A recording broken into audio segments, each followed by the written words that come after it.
వాడో మనిషి కాదు, మనిషి రూపంలో ఉన్న పశువు. ప్రేమించమంటూ పెళ్లైన యువతిని వేధించాడు. కాదన్నందుకు ఆమె ప్రాణాలు తీసేందుకు ప్రయత్నించాడు. పెట్రోల్ పోసి తగులబెట్టాడు. నెల్లూరు పట్టణంలోని పొదలకూరులో జరిగింది దారుణం. ఈ పాపంలో పోలీసులకు భాగం ఉండడం మరో దారుణం.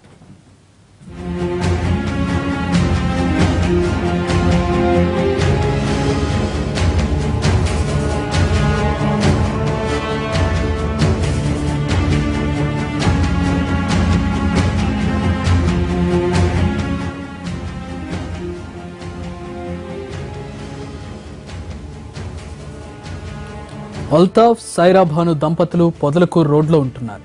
వారికి 2 పిల్లలు. సాఫీగా సాగుతున్న వీరి కాపురంలోకి శైతాన్లా ప్రవేశించాడు యూసుఫ్ పఠాన్. వోడాఫోన్ సిమ్లు అమ్మే అతను ఆమె నెంబర్ను ట్రేస్ చేశాడు. రోజు అసభ్యకరమైన మెసేజ్లు పంపేవాడు. పోయిన నెలలో రొట్టెల పండుగకు బారాషాయిద్ దర్గాకు కుటుంబంతో వచ్చిన సైరా భాను చేయి పట్టుకుని ఏడిపించాడు యూసుఫ్. పక్కనే ఉన్న కానిస్టేబుల్ మందలించడంతో ఆమెపై కక్ష పెంచుకున్నాడు. వేధింపులు తీవ్రం చేశాడు.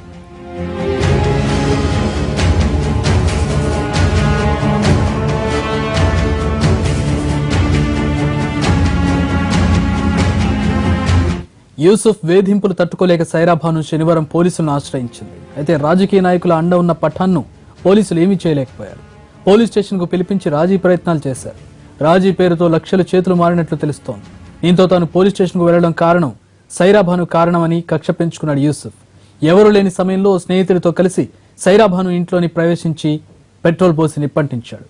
ఆమె కేకలు విన్న స్థానికులు ఆసుపత్రికి తరలించారు. ప్రస్తుతం ఆ పరిస్థితి విషమంగా ఉంది. కేసు సీరియస్ కావడంతో పోలీసులు తీరిగ్గా స్పందించారు. నిందితుడిని అదుపులోకి తీసుకున్నారు.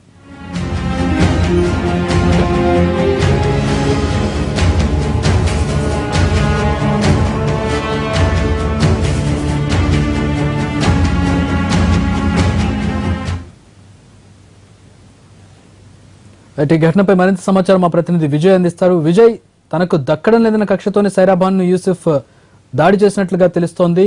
ఏంటి వివరాలు? చక్రి, ఇది అంటే ఎవరైతే ఇప్పుడు బాధితురాలు సైరా భాను ఉందో, సైరా భాను దాదాపుగా 15 ఏళ్ల కిందట ఇదే నెల్లూరు చెందినటువంటి ఒక వ్యక్తితో వివాహమైంది. అయితే వీరిద్దరి మధ్య 3 ఏళ్ల కిందట కొన్ని మనస్పర్ధలు రావడంతో భార్యాభర్తలు ఇద్దరు కూడా కొంత విడిపోయి దూరంగా ఉంటూ వచ్చారు. అయితే ఈ సైరా భాను ఇక్కడే పొదలకూరు రోడ్ లో ఉన్నటువంటి ఎవరైతే ఈ బారాషాయి దర్గా ఎదురు ప్రాంతంలో ఆమె నివాసం ఉంటుంది. అయితే వాళ్ళ అమ్మగారింటి వద్ద ఉంటుండగా దాదాపు వీరిద్దరు కూడా ఒక అపార్ట్మెంట్ లో తన భర్తతో కలిసి ఉంటున్నప్పుడు ఎవరైతే ఇప్పుడు నిందితుడిగా చెప్పుకుంటున్నటువంటి ఇర్ఫాన్ పఠాన్ ఉన్నాడో, ఇర్ఫాన్ పఠాన్ వారి ఇంటి పక్కనే అద్దెకు ఉండడంతో ఈయన అక్కడ పరిచయం అయ్యడం జరిగింది. అయితే పక్కన ఉంటున్నటువంటి వారి వ్యక్తిగా పరిచయం అయినప్పటికీ ఇతను కన్ను ఆ మీద పడడంతో ఇతను దాదాపుగా 3 ఏళ్ల నుంచి కూడా ఏదైతే బాధితురాలుగా ఉన్న సైరా భాను వెనక తిరుగుతూ ఉండడం జరిగింది. అయితే చాలా సార్లు కూడా సైరా భాను వారించి ఇది కరెక్ట్ కాదు, ఇలా చేయడం ఎటువంటి పరిస్థితులు కూడా మంచిది కాదని చెప్పడం జరిగింది. కానీ సైరా భాను ఇటీవల కాలంలో వాళ్ళ అమ్మ వద్ద ఉండడం, భర్తతో విభేదాలు రావడంతో ఎలాగైనా తన లోపరుచుకోవాలనేటువంటి ఉద్దేశంతో ఇతను ప్రవర్తించడం జరిగింది. అయితే ఈ ఇర్ఫాన్ పఠాన్ ఒంటరిగా ఉన్న సమయంలో ఒకసారిగా ఇంటి దగ్గరకు వచ్చి ఆ కిరోసిన్ పోసి వెంటనే తగలబెట్టాడు.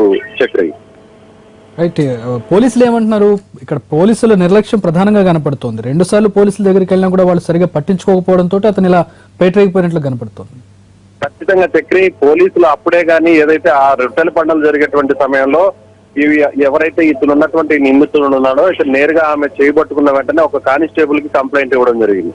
అప్పుడు కానిస్టేబుల్ లైట్ తీసుకొని అతను మందలించి పంపించేసిన తర్వాత దాన్ని మనసులో పెట్టుకొని ఆ కక్ష సాధింపు చర్యలో భాగంగానే ఇవాళ 3 రోజుల కిందట ఆమె ఒంటి మీద కిరోసిన్ వేసి తగలబెట్టడం జరిగింది. అయితే పోలీసులు దీన్ని కాస్త సీరియస్ గా తీసుకోవాలంటే ఇవాళ ఈ ఉదంతం జరిగేది కాదని చెప్పి ఎవరైతే ఈ బాధితురాలకు సంబంధించినటువంటి బంధువులు చెప్తున్నారు. అయితే పోలీసులు శనివారం సాయంత్రం ఈ ఘటన జరిగినప్పటికీ దాదాపుగా 3-4 రోజులు గడిచినా కూడా ఇప్పటి వరకు కూడా ఈ ఘటన వెలుగులోకి రాకపోవడానికి ప్రధాన కారణం పోలీసులుగానే మనం చెప్పుకోవాలి. ఎందుకంటే పంతాను పోలీస్ స్టేషన్ ఆల్రెడీ ఎవరైతే బాధితురాలు ఉన్నారో ఈ బాధితురాలకు సంబంధించినటువంటి అమ్మ కావచ్చు, అదేవిధంగా వాళ్ళ హస్బెండ్ వీరు ముగ్గురు కూడా నేరుగా పోలీస్ స్టేషన్ రావడం, ఆ తర్వాత పోలీసులు కంప్లైంట్ ఇచ్చిన తర్వాత ఇప్పుడు నిందితుడుగా ఉన్నటువంటి ఇర్ఫాన్ పఠాన్ ఎవరైతే మనం ఉన్మాదిగా చెప్పుకుంటామో ఈ ఉన్మాది ప్రేమోన్మాది వెనక పోలీసులకు సపోర్ట్ కూడా ఉన్నట్లుగా కూడా మనకు అర్థమవుతుంది. ఎందుకంటే ఇతనికి రాజకీయ నాయకుల సపోర్ట్ కూడా ఉండడంతో శనివారం సాయంత్రమే పోలీసుల దృష్టికి వ్యవహారం వచ్చినప్పటికీ కూడా కేవలం ఒక 2-3 లక్షల రూపాయల డబ్బులు తీసుకొని దీన్ని పోలీస్ స్టేషన్ లో సెటిల్మెంట్ చేయడానికి కూడా ప్రయత్నాలు జరిగినట్టుగా తెలుస్తుంది. ఆ తర్వాత ఈ మీడియాలోకి ఒకసారిగా ఈ వ్యవహారం వెలుగు చూడడంతో పోలీసులు ఇప్పుడు ఇవాళ ఉదయం వీరు ఒక్కసారిగా పరుగులు తీసి ఎక్కడైతే బాధితురాలు ఉన్నారో ఆ బాధితురాల దగ్గరికి వెళ్ళేసి అప్పుడు ఆ వాంగ్మూలాన్ని రికార్డ్ చేయడం జరిగింది. అంటే దాదాపుగా ఘటన జరిగి 3 రోజులు అవుతున్నప్పటికీ కూడా పోలీసులు ఇప్పుడు ఆలస్యంగా కళ్ళు తెరిచి ఇప్పుడు బాధితురాలకు సంబంధించిన స్టేట్మెంట్ కూడా మన ముందే రికార్డ్ చేయడం జరిగింది. Chakri, thanks for the updates Vijay.